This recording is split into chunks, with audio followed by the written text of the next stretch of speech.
Welcome to the Panza Panza Forum. In the Yoruba language, the word panza is usually injected into poetry to express an uncomfortable, uncensored, and inconvenient truth. The Panza Panza Forum is candid conversations about the life of African immigrants in America as it relates to their adaptation to their new home. While some may find it easy to integrate and can balance between retaining the original African culture while accepting the culture of their new home, many continue to struggle to find a balance between both worlds. Hello and welcome to Panza Panza Live. This is a podcast where we discuss the lives of African immigrants and their assimilation into Western society as they raise younger generations in a country that is quite different from their own. We also explore the experiences of children of immigrants as they balance the African and Western cultures. Together with the founder of Panza Panza, Ms. Kemi Seriki, we present to you this informative, interesting, and expansive dialogue about the intricate experiences of African immigrants in America. Welcome to Panza Panza Live podcast. I'm your host, Kemi Seriki, and today we have a Nigerian American joining us to talk about domestic violence within African immigrant community in America. Ms. Olode is an administrative director of social service within Division of Domestic Violence. Apart from being a director, she is also a motivational speaker, a divorce mediator, licensed social worker, and domestic violence advocate. So, Ms. Olode, Bukola Olode, thank you for joining us today. I really appreciate you coming in and educating our audience about domestic violence and so much knowledge I believe you have and you could share with our audience. So can you please fully introduce yourself? Talk a little bit about your background to our audience, especially what motivates your interest in working with the Department of Domestic Violence. Thank you so much for having me. Good morning, everyone. My name is Bukola Olode, just like she said. Yes, I've been in the field of domestic violence for, I would say, over 15 years now, closer to 20, but over 15 years. As a Nigerian, I have seen so many issues of domestic violence, and we'll go into it more in the discussion. But how it's interpreted, we usually just tend to think that domestic violence is about, physical abuse, but it's much more about that. I got into this field of domestic violence by attending a conference and on DV, and I went to speak to the conference host, and I said, I've been more interested in working about this. She was like, okay. And at that time, I was in graduate school. So I ended up doing my internship with the Office of Domestic Violence with HRA. And after I graduated from grad school, I was offered a job there. So I ended up working with that department. I worked there for a couple of years and I left. And then later on, actually the program where I did my internship, I went back to become the director of that program. And so it's something that I've been able to use my voice to speak out in our community about the stigma attached to victims of domestic violence and let them know it's not their fault and educate people, because I think it's more about education. Educate people on this issue of domestic violence. And so many cases, I've had fathers calling me for their daughters. I've had mothers calling me for their daughters. I've had women reaching out to me from all over the world when they hear my presentations, either online or in person. People reach out to me, and because this is something that unfortunately we don't talk a lot about, but it's something that needs to be addressed. So I look forward to having a conversation about domestic violence. Where did you go to school again? I went to school at Fordham University. Okay.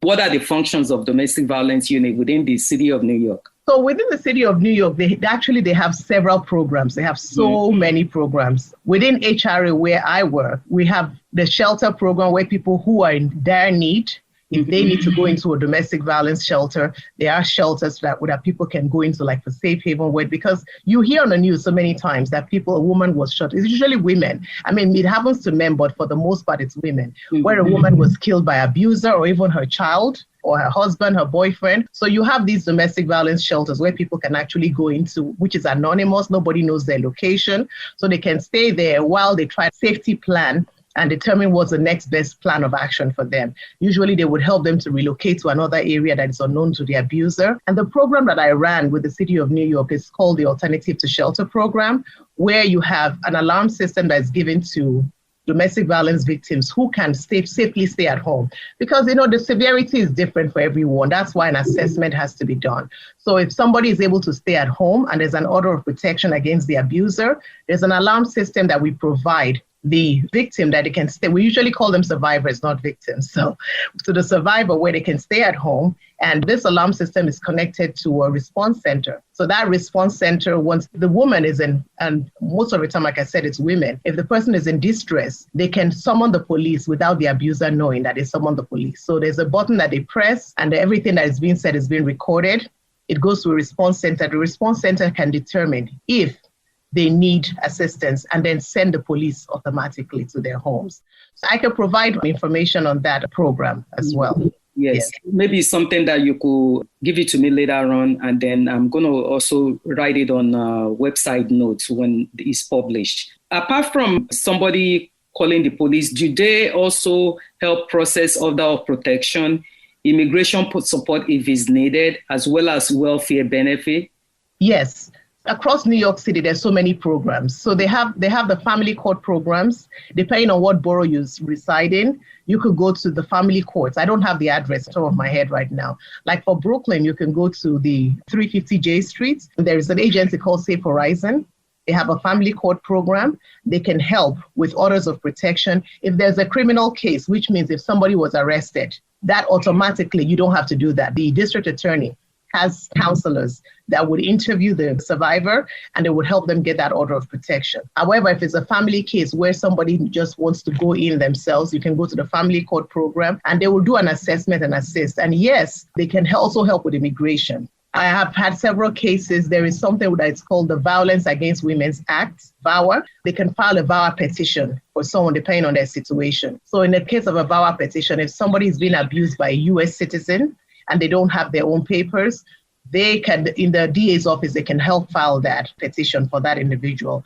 And usually that would help that person with the immigration work. And they have lawyers too that help out with. There's so many agencies out there. So one thing we can do is share resources afterwards, because there's so many agencies that will work with women who are undocumented to help them get their papers. Yes. Wow, that's really wonderful. That's so good to hear, because many people may think, oh, I cannot leave because I might be deported. Don't let me call the authority because it might derail the whole family. So it's a good thing that the program is actually providing all that support. Yes. So that those who are the victim will not feel as if they cannot have a voice, or that will jeopardize their stay in this country, especially when it comes to immigration support and as well as welfare benefit, maybe even for the children who are part of the victim of the domestic violence in itself. So what are the usual profile of the victims of domestic violence, whereby are they economically disadvantaged? That's a very interesting question, and I'm going to answer that question.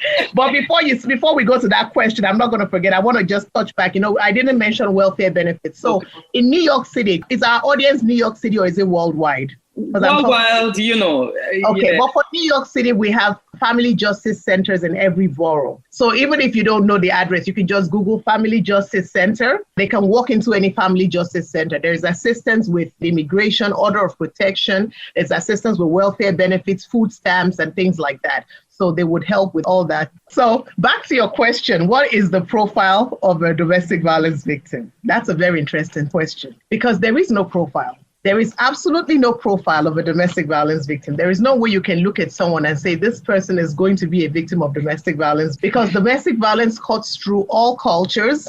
Whether you're rich, poor, whether you're white, black, it doesn't matter. Socioeconomic levels, it cuts through every level.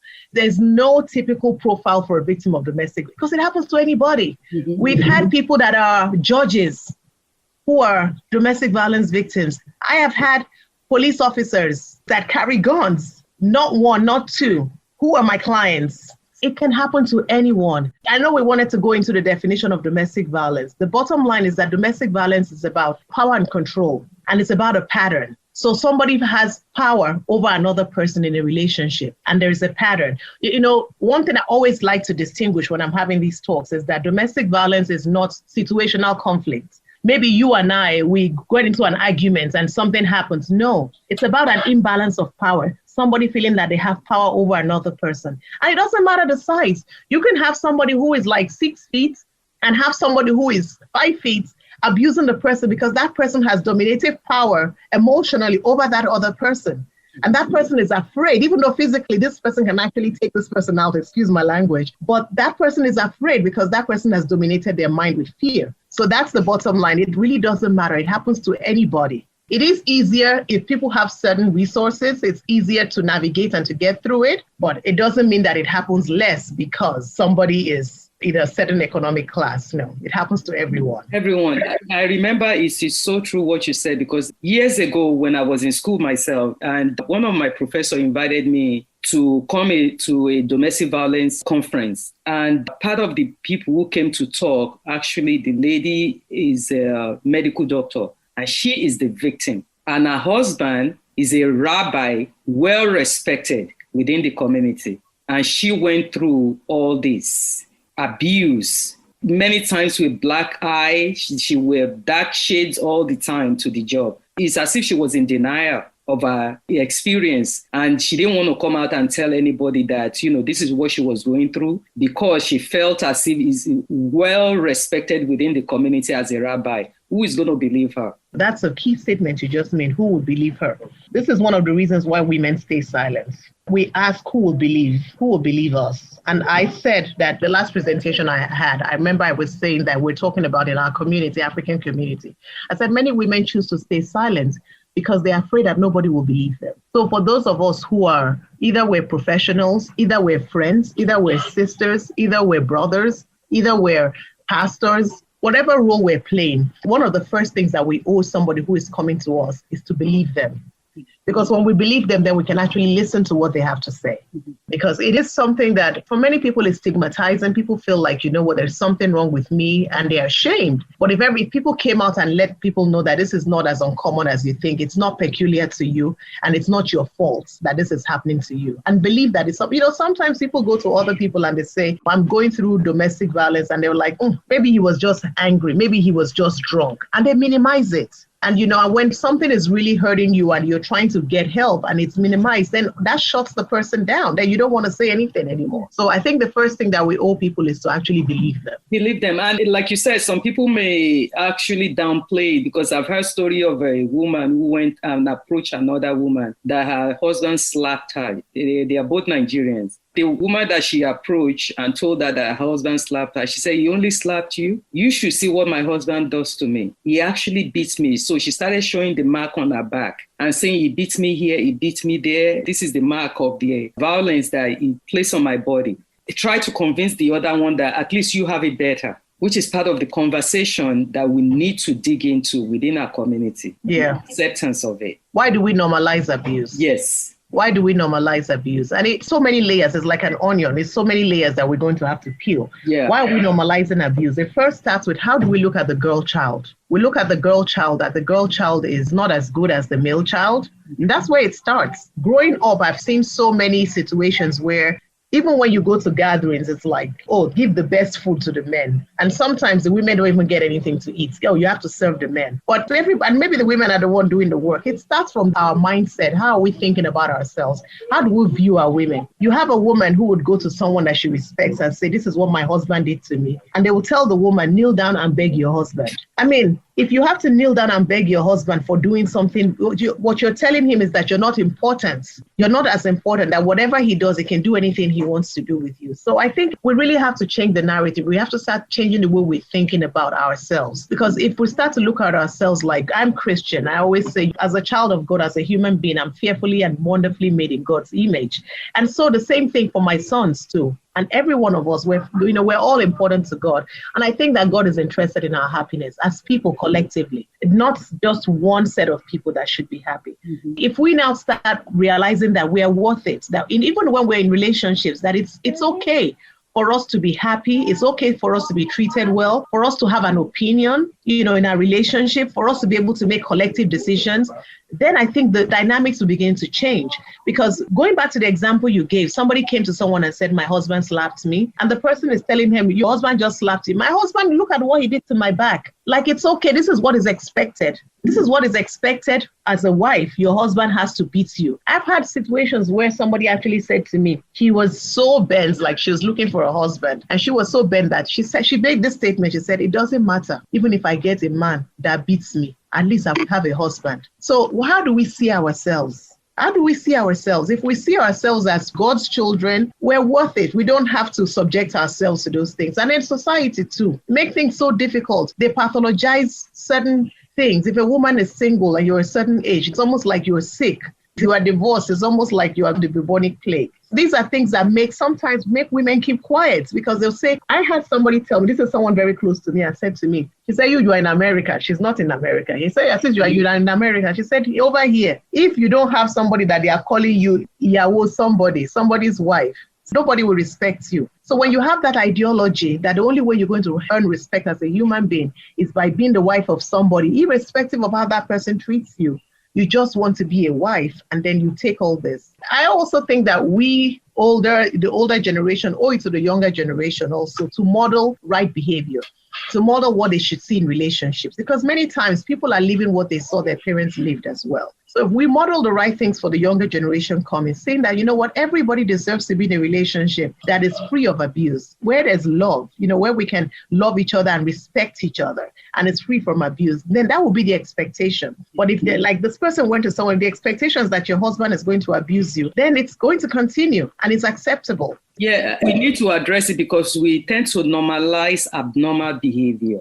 And when you normalize abnormal behavior and accept the behavior that needs to be spoken against, everybody accepts it and they say there's nothing wrong with it. If they cannot find any explanation of it, whereby sometimes some people use religion and read Bible and Quran in a different form that actually serve their purpose and justify why certain things is being taking place. If they cannot find it in religion, they put it on the culture and say that's part of the culture. The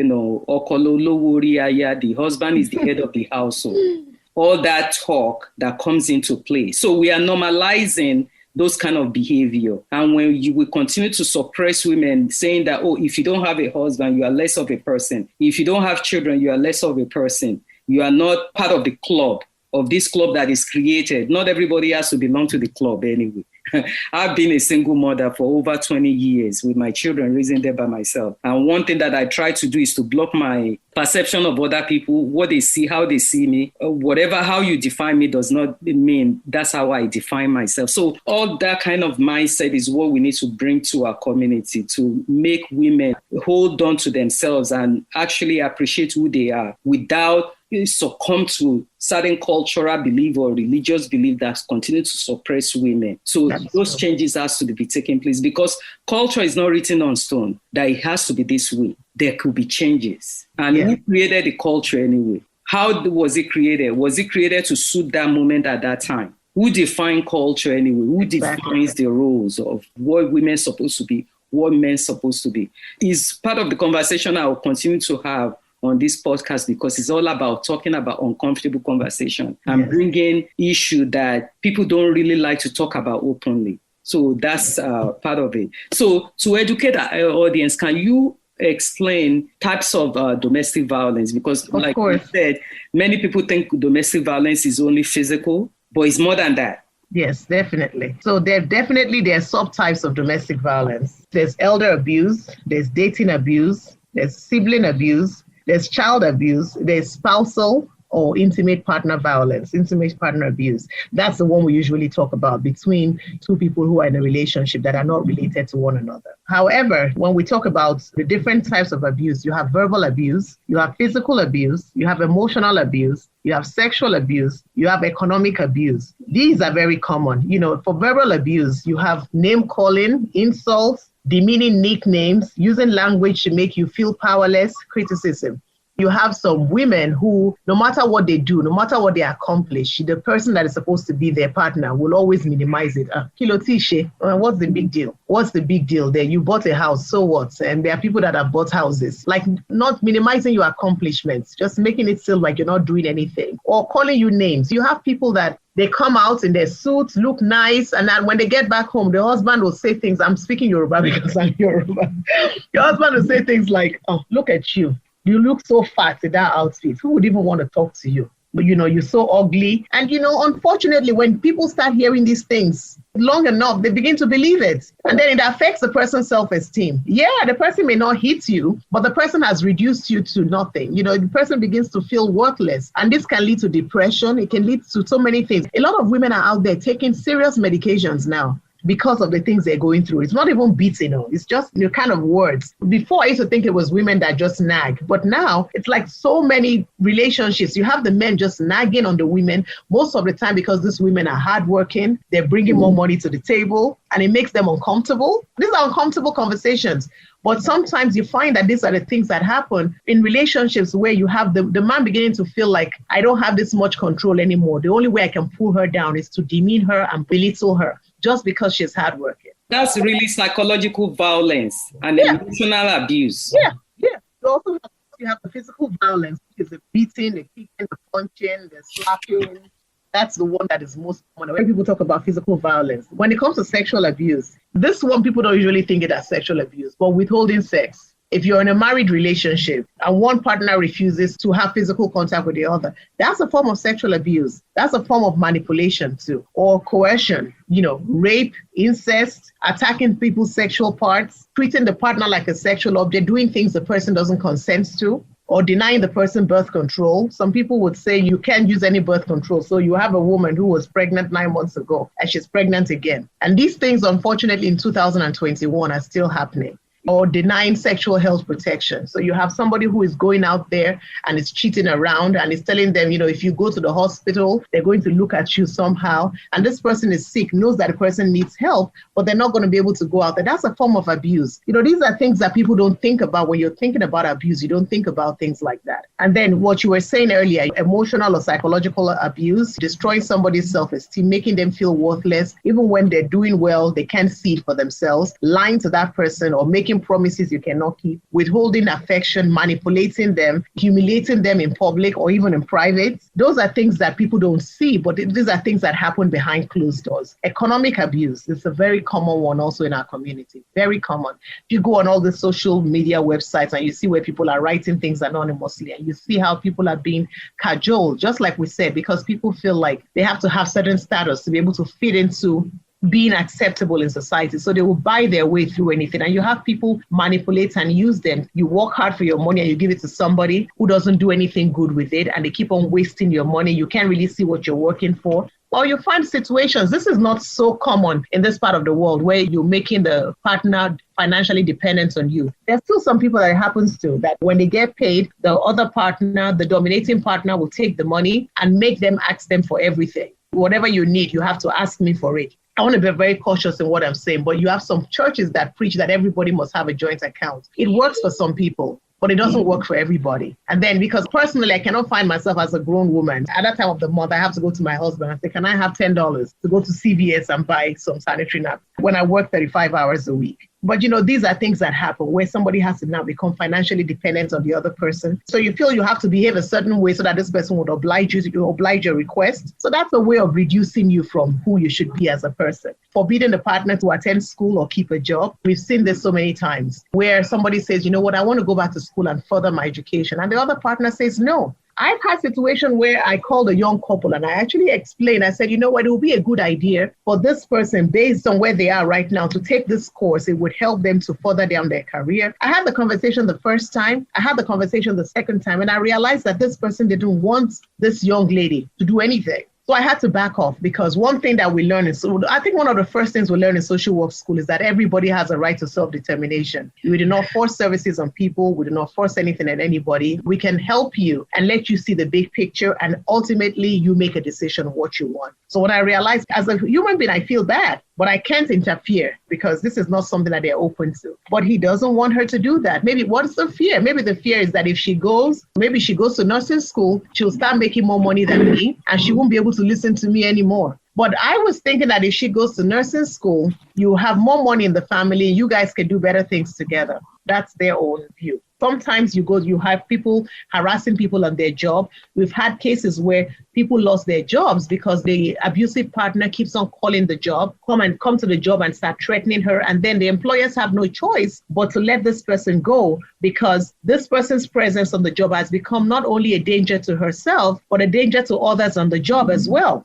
So they have to let this person go. Thereby, what happens? That person loses their livelihood and they have to depend on the abuser. So the cycle continues. Or you have people who are saying, oh, this latest car is out there. Let's go get the car. And then they get a car in the name of the person who has been abused. They pay the car payment for the first 2 months and they stop paying, thereby ruining this person's credits. The person can't move forward because the credit is ruined. These are things that sound like, what are we talking about? But they happen so often. Or getting the partner to commit fraud. You have situations where people would know something is illegal. The abusive partner will have the person who has been abused to commit fraud. And then at the end of the day, that person gets into trouble. These are things that really happen a lot in abusive relationships. That is really, really sad. And I'm glad you're bringing all these things to the surface because many people who is going to be listening to this may not consider that all these points that you lay down is part of domestic violence. And people may not consider it to be domestic violence. Because I've seen situations of many of our men who, at the time, they go and bring a wife from Nigeria. They go and bring a woman from Nigeria because they cannot marry those who are here because they think, oh, they are too Americanized. Let me go to the village and bring somebody. And then they bring the person and they manipulate. They might tell the person, okay, you go to school, you do nursing program, you become a nurse, or you have the woman have her own career being set up. And the man still demand you have to submit your paycheck to me every week because I brought you here. If it wasn't because of me, you won't be here. Actually hang on them constantly that they remove you from poverty where you were back in Africa. So now you are here, you open eye. So you need to pay me forever for bringing you here. And the man may never even have done anything to improve his own life, to improve his own education or learn trade or something to actually have something going on for himself. But you could actually depend on the woman to be, I'll call it a slave for you, to be a worker for you to hand you over the paycheck. And then when she doesn't hand it over, you're calling people in Nigeria, telling their family that this is what your daughter is doing now. She has become so Americanized to the extent that she's not handing out paycheck. She's not listening to me. And people back in Nigeria don't understand what is going on. And this might be a woman who don't want to go against her own parents back home. Like you said, it all boils down to education. It all boils down to education. And how do we see ourselves? You know, this issue of marriage, and I'm using marriage broadly because they're different relationships. Sometimes people are legally married, but sometimes they're living together, they're not legally married. But this issue is, what is the role of everybody in a relationship? Because you made a very great point here. People go to, and everybody has a right to make their choice, but I feel like if you live here in America and you cannot find anybody out of the millions of people here, but you feel you have to go to a village to bring somebody that you barely even know and bring that person to America and file for that person and bring that person over here. Everybody has a right to do what they want, but right there, to me, there's something going on there because and you can meet somebody anywhere, don't get me wrong. But if somebody has to arrange to bring somebody from a village, like you said, you're actually telling yourself, I'm looking for somebody who cannot speak for herself. I don't want somebody that has an opinion. I want someone who I tell what the person needs to do and the person just does it. That doesn't sound to me like a definition of a wife. That sounds more like having a maid. That's my personal opinion. And I gave this example several times. I went to church one time. It was a women's program. And the guest speaker's first sentence, and she actually picked me out in the audience. She said, I see the way you're looking at me. And she said, in order for you to enjoy your husband, I'm sorry, I can never forget this. You have to be like a housemaid to your husband. Honestly, I know that because I go to the church where she actually spoke. I know that statement does not reflect the views of the pastor or the pastor's wife, does not reflect, because sometimes you can't take responsibility for your guest speakers. But if somebody were to talk like that in a women's program and you're telling people that they have to be a housemaid to their husband, and if somebody were to go to a woman like this for counseling, what do you expect? This person's already telling you don't have a voice. Your role in life is just to listen to your husband, which is sad. Because I believe that as human beings, we all have a purpose in life. It's not just about working and giving somebody the money. The bottom line is that there are situations where There are women who are working. I know somebody, a doctor, whose husband doesn't work because they sat down and they made a decision that they want the best for their children. And one person will have to be a stay-home parent. And that is a joint decision that was made by both of them. And they're very happy together. The wife goes out as a physician, she works, and the husband stays home. He takes the kids to all the activities, the piano class, the karate, everything, to school. He makes sure that the kids, whatever activities they have, he's there so that they don't, mix in with bad friends, quote unquote, but he makes sure that he's guiding the children and they're happy. So I'm not saying that in a situation where a woman actually goes out and works and bring her paycheck home, that it's a taboo. That's not the issue here. But there has to be an agreement between the couple. Even the Bible says, can two walk together except they agree? There has to be agreement. Whatever they agree to do and it works for them and it makes them happy, that's fine. But when you have somebody being told to do things against their will, that's no longer a marriage or a healthy relationship. That's not a healthy relationship anymore. So this issue is something that even those people who have responsibility, because in our culture, in our African culture, we have certain people we view as elders in our community. We have many of us will go to certain people we view as elders, or we'll go to our religious organizations for guidance, because that's how we were raised, that these are the people that will guide us to the true path. Yes. All the time I speak, my recommendation is always that even though we have our religion, we also need to get training. We need to get training in certain things because no matter how smart anybody is, if they're not a heart surgeon, I'm not going to tell them to operate on my heart unless they have that specialty. And, with these kind of things, you don't even have to go to school for 10 years. You could go to different trainings and get a better understanding of human behavior or what abuse is and the effects that abuse can have, not only in the life of the woman, but the life of the children. You have children, they don't have any, how would a child have any positive self-esteem if the father is always barraging the mother at home? Which is part of the next question I wanted to ask you. Apart from you digging into it, apart from the person who actually physically abuse or sexually or psychologically abuse or financially abuse or neglect, who are the secondary victim of domestic violence? The children.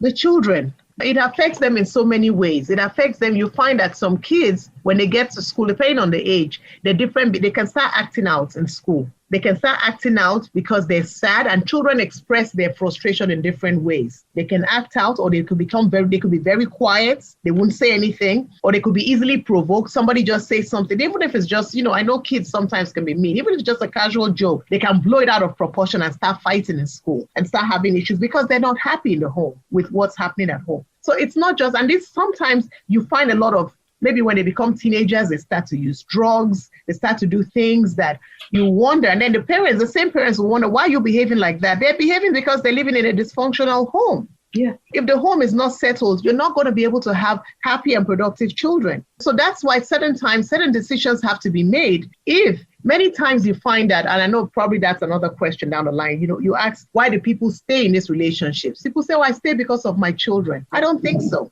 Because I think if people really love their children, they will make the best decision for them, because you don't want a child growing up thinking that abuse is normal. Don't get me wrong. We don't always advocate that people should leave their relationships. There are other things that you can do, but it takes, like I said before, agreements. It takes two people in a relationship looking inwards and saying, you know what, I am wrong here.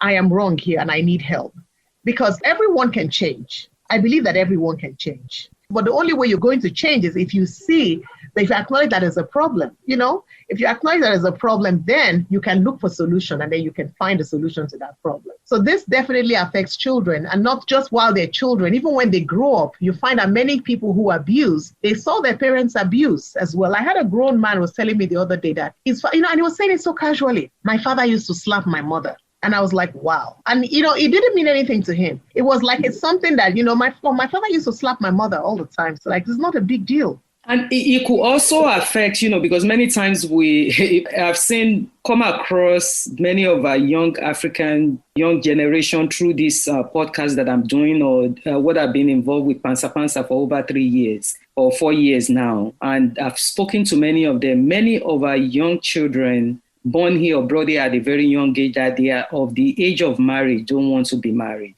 They don't want to get married because of the witness of the examples of what marriage is within the household that they grew up. So many of them don't want to get married. When you talk about marriage, they say, leave me alone, I don't want to deal with that. Another layer to that is unfortunately that some of those that even want to get married, they don't want to get married to Nigerians like themselves. I'm saying Nigeria. I know this is an African forum, but because I'm Nigerian. They say they don't want to get married. They say they don't want to deal with the drama. They don't want to deal with the family drama. It's just too much for the kids. It's a lot. And I think that it's about time that we begin to look inwards and look at what kind of behavior are we modeling and what influence our behavior is having on the future generation. And where we need to make changes, we need to, I think one of the biggest things that we have is that we don't want to admit fault and people don't like to take responsibility. I believe that if people take responsibility and seek out help, there is help out there. Even for people who abuse, there's help out there. Say, you know what, I've been an abuser. I don't know why I do this. I need help.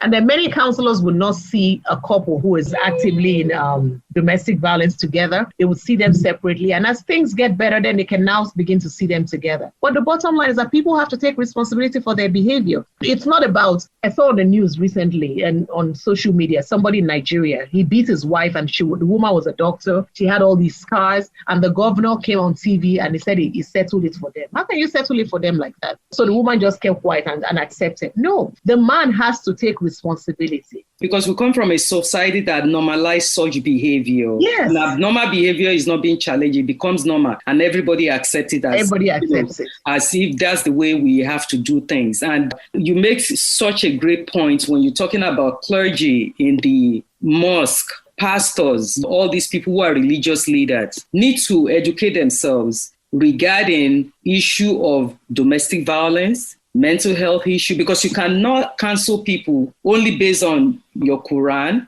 or your Bible.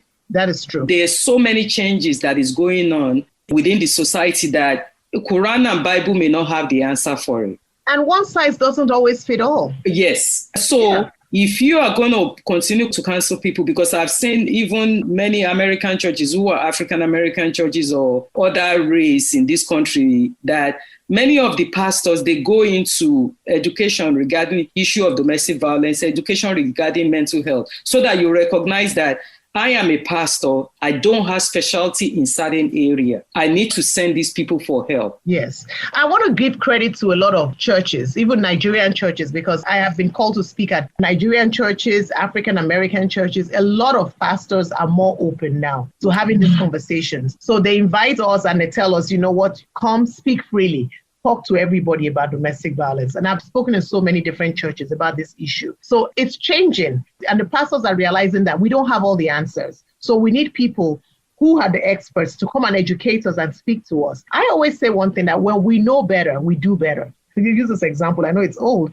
There's a time where in Africa, people used to kill twins. But now, when people have twins, people are giving testimony and celebrating that they have twins. So even there's some things in our culture that we have to keep that makes us the people that we are. That's original to us. But we have to constantly evaluate what is working for us and what is not working for us. A woman is a person, just like a man is a person. And everybody deserves to be happy. Everybody breathes every day. Everybody talks. So everybody also has the right to be happy. So it's not about just because somebody is a woman, she has to be kept silent. No. And it's okay. But people are beginning to educate themselves. Thank God for the power of the internet. People are going out there and learning things for themselves. And even when they go to church and they hear things in church, and if it doesn't sit right with them, it's like, this is not working for me. People are using the power of choice, which God has given to everybody now to decide that is this working for me or not. So I want to give credit to a lot of pastors because they're seeking out professionals, asking for help, saying, what can we do to educate our people? This is not right. Unfortunately, you do have some situations where even the pastor themselves are the ones that the wives are the ones who are going through domestic violence. Because I have some pastors' wives who have reached out to me and they're going through this. And the pastor is right there. And then it boils down to sometimes, even when you counsel the women, its responsibility is not just to the abuser, it's also to the survivor. At what point do you say, I'm not going to tolerate this? At what point are you willing to give up some stuff to say, you know what, it's okay if I stand here by myself, but at least I stand here knowing my truth. Because some people would complain, but they look at the other things that they want to give up and they will still keep taking it just because they don't want to part with those things that are so quote unquote beneficial to them. So it's very confusing. Unfortunately, domestic violence is one of those very, very ambivalent work you're going to do. You can work with somebody today and the person's like, oh yeah, I'm going to do this, I'm going to do that. The next minute, they're right. You see the person, they're taking pictures on Facebook together and they are doing anniversary, best couple of the year. And you're like, but it's not not surprising to those of us who are professionals. Sometimes 8 attempts for a woman, if they really want to leave a relationship before they actually make that move to leave. There's always something that's a breaking point. Maybe the child is being abused. And another thing that we did not bring up, when you find this domestic violence happening in families, you find that sometimes the children are also being abused, not just physically, but sometimes even sexually. And yeah, you find that these things happen. Sometimes that's the breaking point. Unfortunately, we've seen situations like that where the mother would make excuses for it. The woman will make excuses because she's been so beaten down that she will make excuses for that and still stay in that relationship. But the bottom line is that people have to know that there are people that they can go to for help. Yeah. I think if those people who are supposed to be in power, like, the religious people, the cultural people, even just friends and family, just say, you know what? We will listen to you and we will help you. Whenever you are ready to get the help, we'll help you. Yeah. But I always put this disclaimer out there that if there was a situation and there was children involved, and I feel that the life of a child is in danger, there are other measures because children can't speak for themselves. Children have to be protected. For people to understand that if there's any domestic violence going on and people find out, ACS will come in. Yes. And take charge of the children and remove them from home, because you cannot continue to expose those children to domestic violence. And that could also come against the woman as well. Yes. In terms of you expose your children to this kind of violence, if you don't want to remove yourself, but the children has to be removed from the household. Yeah, it doesn't always happen that the children will be removed, but because we understand that the person is a victim. So you're given opportunity to take services. When you're given opportunity to take services and you intentionally continue to put those children in harm's way, then an intervention has to be done. So that people who listen to this, we understand the consequence of the decision that they are making. We don't want somebody who is going through domestic violence to hide it because they feel like if they report it, they're going to take their children. No. They're going to offer help to the whole family. Yes. Okay, it's a whole package. I know we've touched a lot about domestic violence within African community. What is it that we haven't talked about? What are the main causes of domestic violence within African immigrant community? Do you know? Yeah, sometimes, like I say, it's usually the power and control. It's usually the power and control. Our culture tells us that the men are more important than we are. So the man feels like, and then I'm bringing it down to Africans in America now. Unfortunately, because of so many other layers that we're probably not going to go into today, sometimes it's easier for a woman to actually break through the system faster than a man. It's easier for them to get. So you find that maybe back home, the man was the primary breadwinner. And over here, I remember somebody was saying to me one day, he saw his wife's paycheck and he opened his mouth. He couldn't close it. He couldn't believe that his wife could be making so much money. Sometimes you find that the women are able to actually break into the society better and begin to earn more money, maybe because of their profession. So that also it challenges the man's power and authority. And it feels like for him to let her know that he's a dominant person in this family, he has to find a way to control her. And unfortunately leads to abuse, because when somebody starts to berate you, it just gets worse. So that's one of the things that happen. I wouldn't say domestic violence is caused because of anger. No. Some people say because somebody might need anger management. No, I don't believe so. The example I always give is that if somebody is beating his wife at home, why doesn't he go and beat his supervisor at work the next day? He wouldn't do that because he doesn't have that kind of power. He doesn't feel he has that kind of power over the supervisor. It's about power and control. So the bottom line is about that power and control. Many times the economic factor, the church, like if you go to church and they're telling you that the men, they are more important, and then maybe you say something and it feels like you shouldn't have opened your mouth. You should have kept your mouth shut. They're not talking to you, it's men that are talking. These are things that would lead to that situation where the man begins to feel like, this woman is challenging my authority in the house. It's bottom line in 2 words. It's just the power and control. That's a major thing. And you can define it depending on what situation you have. I never say domestic violence is caused by alcohol or anger. No, because that's not what it is. It's like blaming it on something. Is because I was drunk. That's why I became violent. You have to actually look, why are you drunk in the first place? Exactly. Why are you addicted to alcohol? Maybe you have some issue that needs to be addressed separately in itself. And you cannot use alcohol as an excuse to say that, it's because I was drunk. That's why I end up physically abusing my wife or verbally abusing my wife and all that stuff. Mm-hmm. We've been talking about domestic violence and it comes with marriage. I want to dig into marriage now. Okay. In many cultures of the world, a successful marriage is based on longevity and not on quality and growth. Okay? The longer you are married, the more honored you are. And marriage is not about inner self-transformation in this kind of setting, how evolve or transform partner are towards one another. The culture guides women into suffering mindsets, okay, which says a successful marriage is built on sacrifice and compromise. A woman must conform to that cultural norm. Women also believe it is okay to stay in an unhealthy relationship for the sake of children, which is what we talked about before.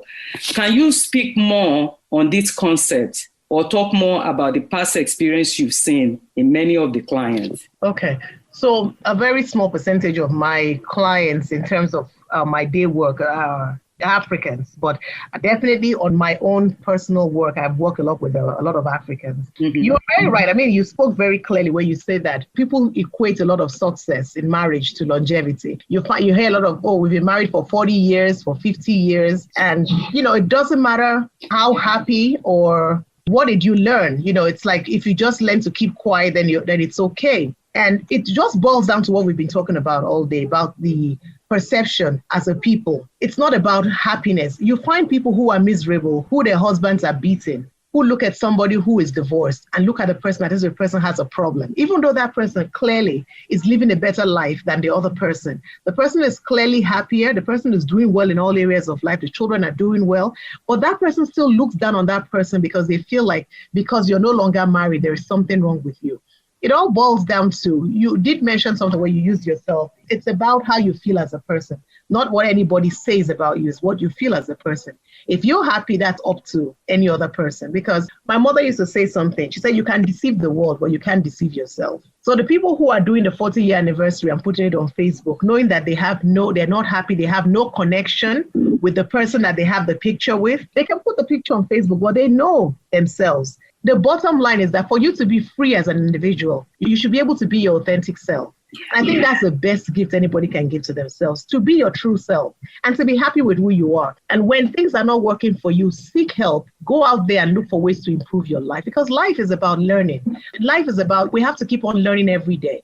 I'm not saying that there's anything wrong with marriage. Marriage is beautiful. I'm divorced. I'm in a new relationship now. But I remember when I was going through my divorce, people they tried to treat me like I had the bubonic plague. There was something wrong with me, but I knew what my decision was. And irrespective of what it cost me financially or whatever, I thought I had some friends. I'm very happy that I don't have them in my life anymore. Yeah. Because we're not friends. I have never regretted that decision. I think that even, for my kids, yes, kids go through their own transition, but I think they're in a more stable place now. I think I made the right decision for myself and for my children, because I believe that I have a right to be happy. And I did everything I possibly could. I'm not saying people should just run out of their marriages. I did everything I possibly could to make the marriage work. But I realized that the effort was only on one part. And it was time for me to just call it in and move on. And I'm happy with that decision, irrespective of what any other person thought.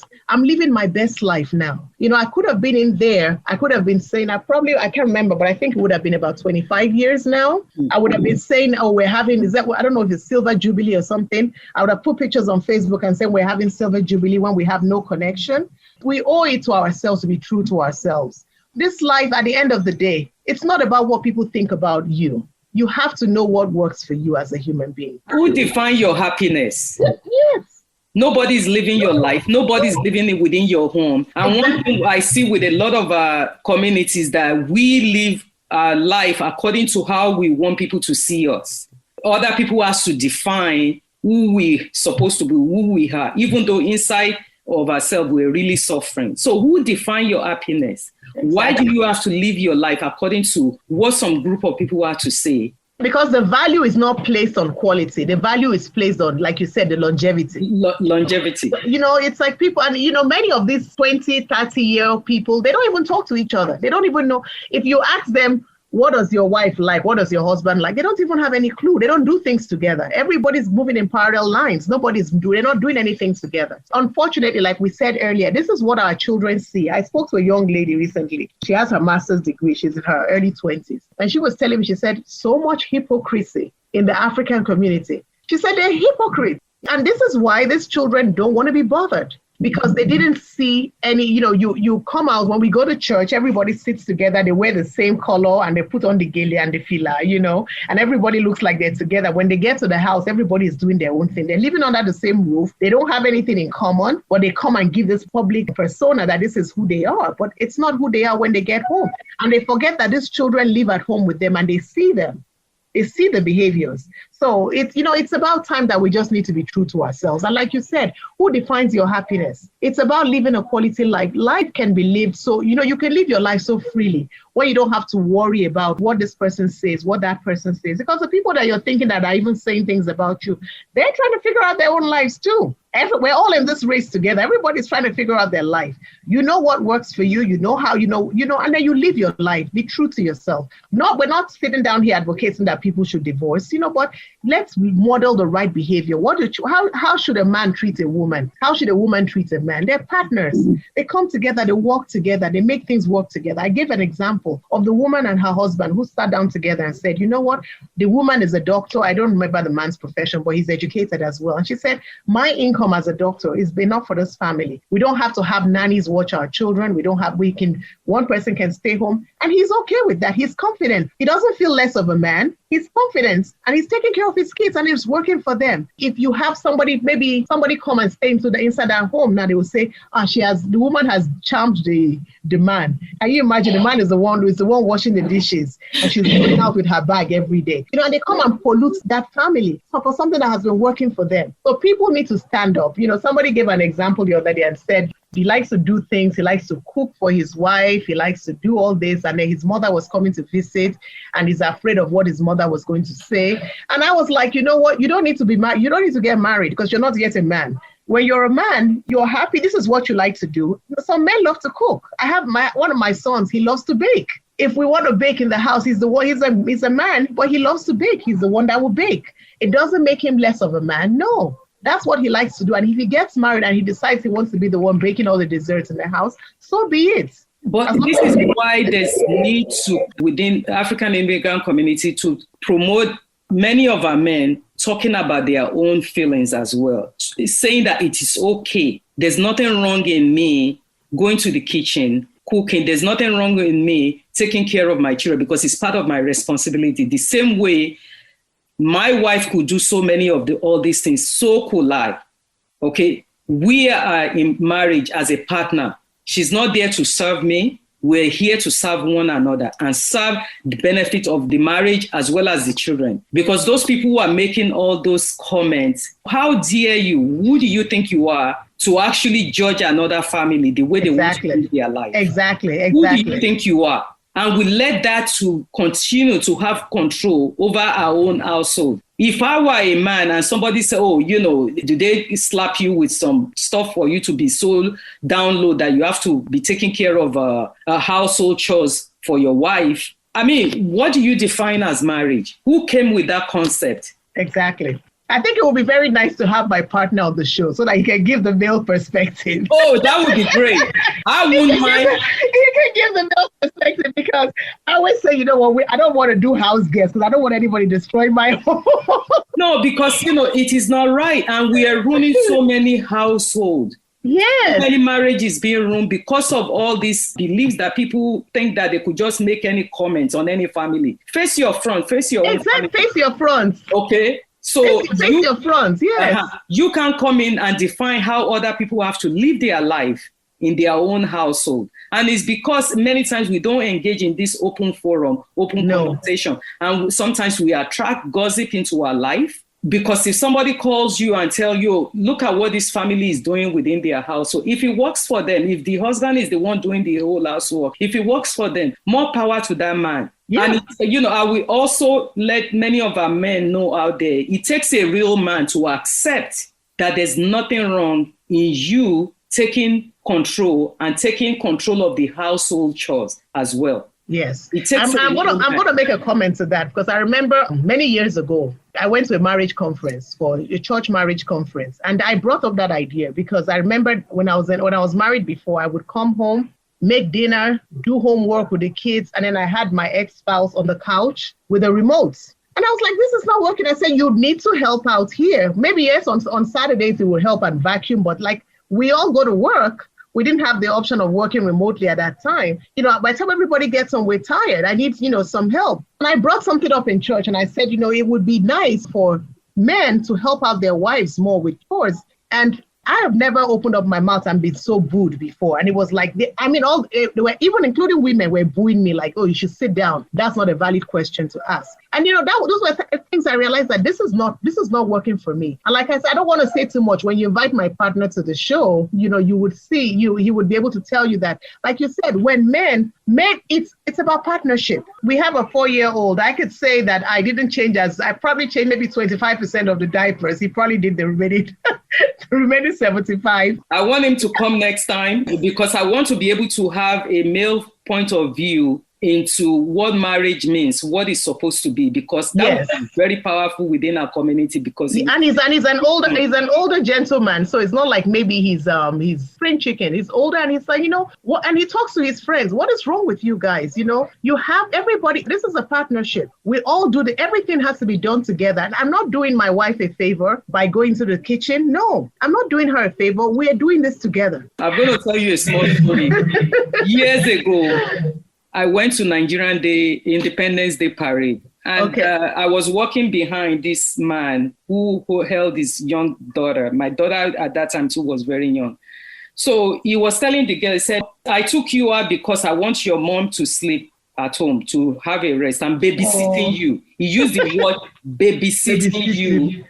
So knowing someone like me, I have to interject. So I asked him, I said, is that your daughter or somebody else's daughter? He said, yes. I said, so you are saying you're babysitting your daughter? I said, can the mother say I'm babysitting my daughter? The mother will say I'm taking care of my daughter. I said, when you use the word babysitting, that means you have it in your back of your mind that you actually doing your wife a favor to take care of your own child. So we have to change the language and the narratives. Yes. And the expectations too. And the expectations. So when we hear some of this kind of statement, we need to challenge it. Thank you for these conversations like this that can make us talk more about these things and hopefully come up with a change. Yes. So, I'm trying to get to the closing side of it. So what do you think are the stigma when it comes to divorce, the negative stigma of staying single, and also negative stigma when it comes to calling authority on the husband? And that also coupled with a lot of family secrecy. And that has an impact into how people feel like, they have to take initiative to seek help. Many times, like you said, the stigma of staying single, we already talked about that throughout the conversation. People feel like many women, and I want to be very cautious, not every woman, but many women still fall into that category of believing that their self-worth is tied to the fact that they're in relationship with another person, with a man.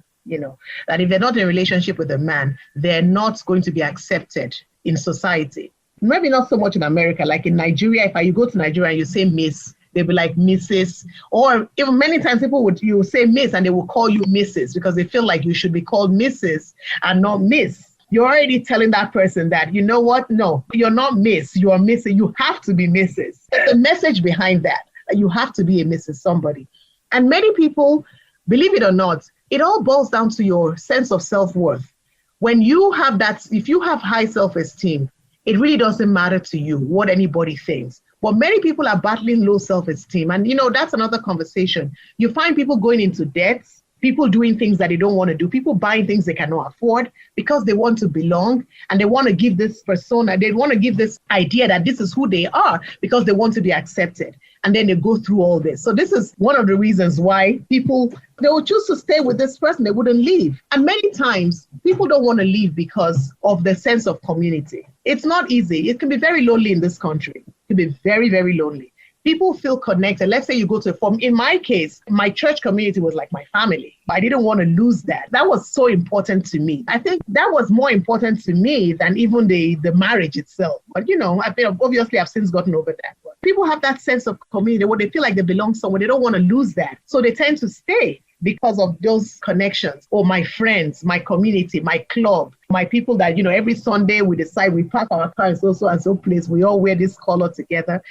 Sometimes that's the outlet people have. People don't want to lose those things. And the stigma of divorce, our society, even when they have programs, always for married couples, everything is for married couples and singles. I remember once, I'm very opinionated as well. People who know me know that. I was like, what about the people who are divorced? They don't have a category. They don't get to have a program, or they just float in the air. They don't have anything for them, because it's almost like, and this issue of, I don't know. I read my Bible. I didn't see it in the Bible though. So if it's there, I don't know.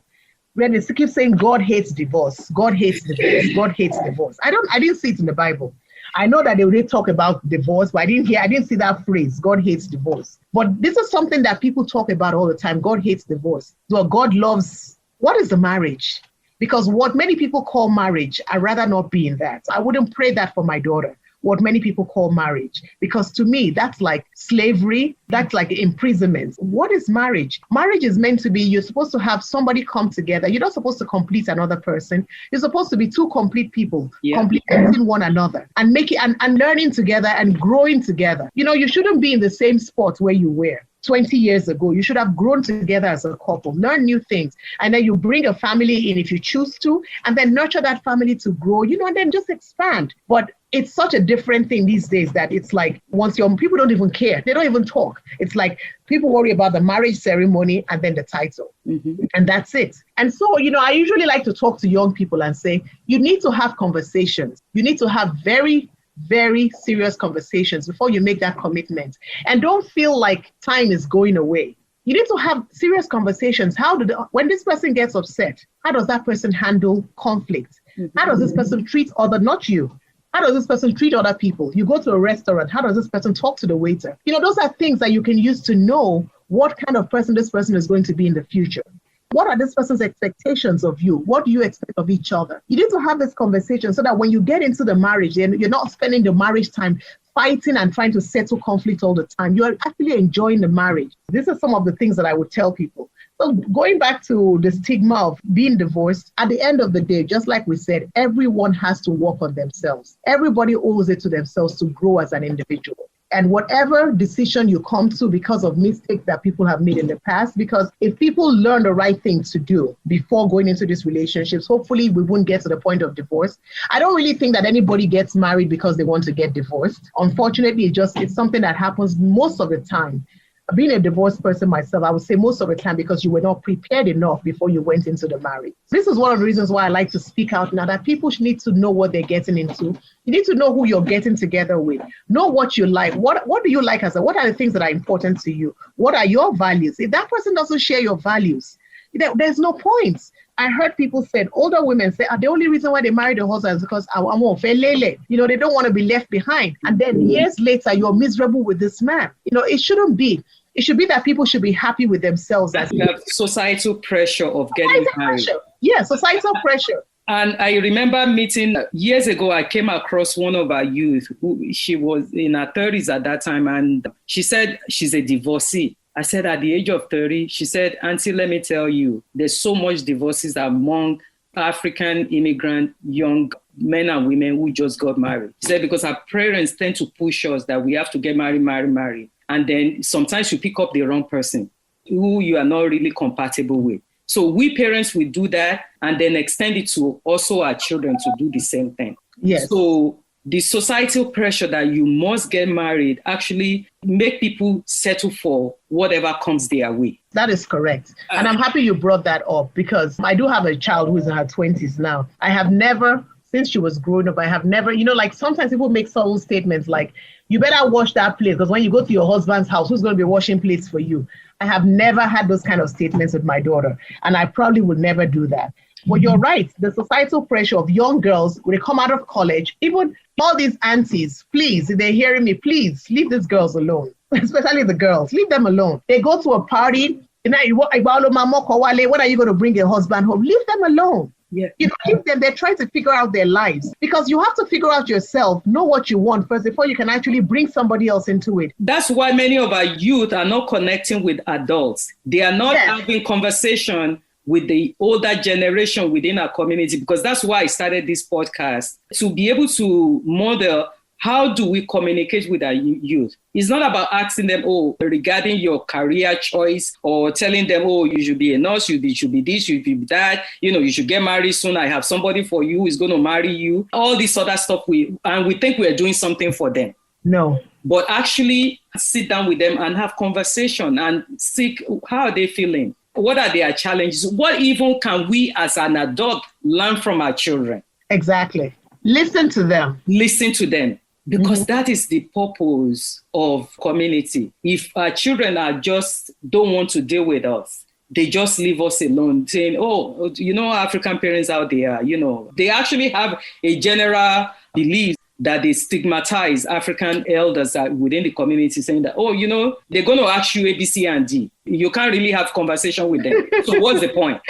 And we have to be able to develop that. And it comes from within the home. And it comes from elders of the community understanding that we have to learn to listen to our children. We have to listen to them. Yeah. And we shouldn't compare them with others. Others, yes. Mm-hmm. Do you know this so child has done A, B, C, and D? What is wrong with you? Even compare siblings to one another. So it's all part of the advice. And I think you and I, we're going to work a lot together to actually talk a lot about so many issues, because I think you have so much wealth of knowledge that you could share with members of our community, not only within America here, all over the diaspora, wherever African immigrants are based, or even people back home, they could learn something from all these things as well. So what advice do you have for Africans in the diaspora dealing with domestic violence, or have family members who may be going through such ordeal? Before we go into that, I realized that I missed something in the previous questions you asked, the stigma of calling the authorities for. Yes. So calling the authorities, just want us to go into that. Calling the authorities, unfortunately, many times people see it as is a punitive way. A good example is if somebody is driving a car and you pass through a red light and the police stops you and the police says, you passed through a red light, don't do that again, okay? Next time you do that, I'm going to give you a ticket. The probability is that you're going to pass through a red light again. But if you pass through that red light and you get stopped, you get a ticket and you get some points on your license. The next time you get to a red light and it's like amber, orange, you're going to start slowing down because you don't want the same thing that happened to you to happen to you before. So bottom line is that people need to understand that they need to be accountable for their behavior. And if somebody's life is in danger, I definitely recommend that you call the police, because whether you're paying taxes or not, as long as you're here, it's available. Those resources are available for you. Call the police, because sometimes people don't think that things are going to go as bad as they become, and it goes bad. And nobody should ever feel guilty for calling the authorities when somebody's threatening their life. Having said that, the advice I can give to us as a people in the diaspora here is that we need to understand why we're getting into marriage. And even if we got into marriage for the wrong reasons, or because we did not know better, because sometimes it's not because people don't want to do. People don't know. When you grow up in a home where the man is always screaming at your mother or slapping him, like my friend that said the father was always slapping the mother, that's all he knew.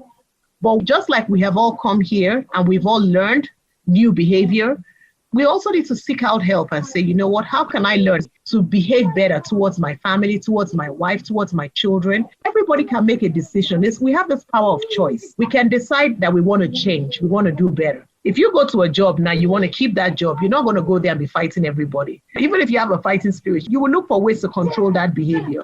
The same way in your home. Tell yourself that even if my father, when I was growing up, my father was bad to my mother. My father was a bad father. I was an absent father. I was an abusive father. But I choose from my generation to change this narrative. I don't want to be who he was. I want to change. I want to love my wife. There is nothing weak about a man loving his wife. There's nothing weak about a man showing affection to his children. Yes, I think it shows the strength of a man when he does those things. There's nothing weak about a man going into the kitchen if there's plates in the sink, and maybe you don't have teenage children, your kids are still small, and your wife is tired from work. Wash the dishes. And it shouldn't even be that the wife has to be the only one who's doing that. Tell you, this is a partnership. We live in this house together. We're going to do everything together. When people start to do things like that, the divorce rates will drop, domestic violence rates will drop. When you spend less time in conflict, you're able to become more creative. You can get ideas that can build wealth for you and your family. It's amazing. Throughout this pandemic, like you said, I talked to a lot of young millennials, how many things that people can do to actually increase wealth. There's so much that can be done, but how can you focus on that if you're always fighting? And so all the things that people are fighting about, you can actually work together with your wife and make a better life for yourselves just by working together. And at the end of the day, there cannot be another person outside your family that would have a better interest for your family than both of you that are inside the family. So all this going out to look for validation and all that, it doesn't work. Build what you have. I always say, water your own grass. Water your own grass. When we begin to water our own grass, then we begin to see the effects. So that's what I would say, that we need to take responsibility. We need to listen to one another. And where we have faults, we need to address those faults. And we need to own up to what we've done that's not right. Learn new things. And as we begin to know better, we begin to do better. Yes. Thank you so much for that. Thank you so much. You giving so much this morning. I can't even begin to talk about how much I appreciate all this knowledge that you brought to this conversation. So how can our listener connect with you online or seek your professional help as a life coach? Okay, so they can reach out to me through my page. My name is Bukola Olode. I have a Facebook page. They can send me a message on my Facebook page and I will respond. Pansa is now normalizing conversation about domestic violence in our community. As we publicly discuss difficult issues within our community, we're shredding away stigma associated with uncomfortable dialogue. I really want to thank you, Ms. Bukola Olode, for this wealth of knowledge you brought to our audience regarding the importance of recognizing domestic violence and the services that you do provide. Thank you so much. I really appreciate your help. Thank you. Thank you for tuning in to this episode of Pansa Live Podcast. We hope to have you back with us in the next episode as we continue to explore the nuances of the African immigrant experience. If you'd like to connect with us, you can email us at talk@pansapansa.org. That is talk@pansapansa.org. And follow us on Instagram at pansa.pansaforum. Until next time, remember to spread kindness and love. Thank you and take care of yourself.